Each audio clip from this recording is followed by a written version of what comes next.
Mrs. Phillips here, just getting ourselves ready for making art together. I thought that something that would be really helpful is to make a box filled with the things that you might use for our lessons. So I'm going to put in just the basics. First, you need some sort of container. I don't know about you, but around my house, because I have 3 kiddos, we have these art boxes or school supply boxes that are left over from other years. You can use one of these for your art supplies. We also have these little pencil bags that were like in a binder. That's another good way to keep your art supplies together. Or if you don't have either one of those, or if you're like me and want more space, you might use a Ziploc bag.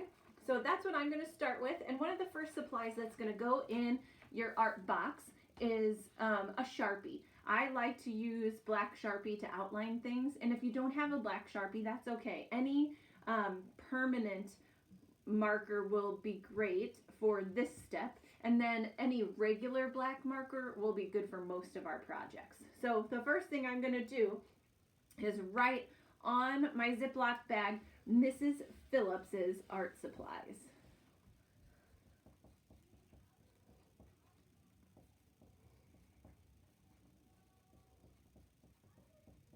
Okay, I've got that on there now.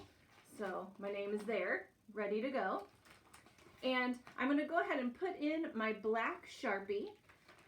Another thing you're going to want is at least one sharp pencil. Now, the way that I choose pencils, because there are many to choose from at my house, is I pick one that has a really good rubbery eraser. So if you can't find one that you like because of what it looks like, then use the eraser as your guide, because you might need that, right? And if you have a big pink eraser, that would be a great addition to your art bag or box. Also, a pair of scissors will be really helpful to have on hand. You can use whatever size you like, but as the big kids know that these scissors, even though they're safety scissors and they're meant for children, my hand still fits in there just fine, and you'll see that I can use them just like a big kid. Okay, and then I've got some markers to go inside there, and also some crayons so that I can choose kind of how I want to color things. If you have those things, that's going to be probably the most important stuff that we will use probably every time. Then I'm going to squish out all of the air, and then this can go somewhere safe when we're not using it, and when it's time to make art together, you'll have everything you need right there.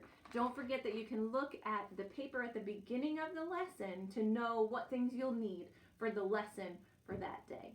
All right, see you soon. Bye.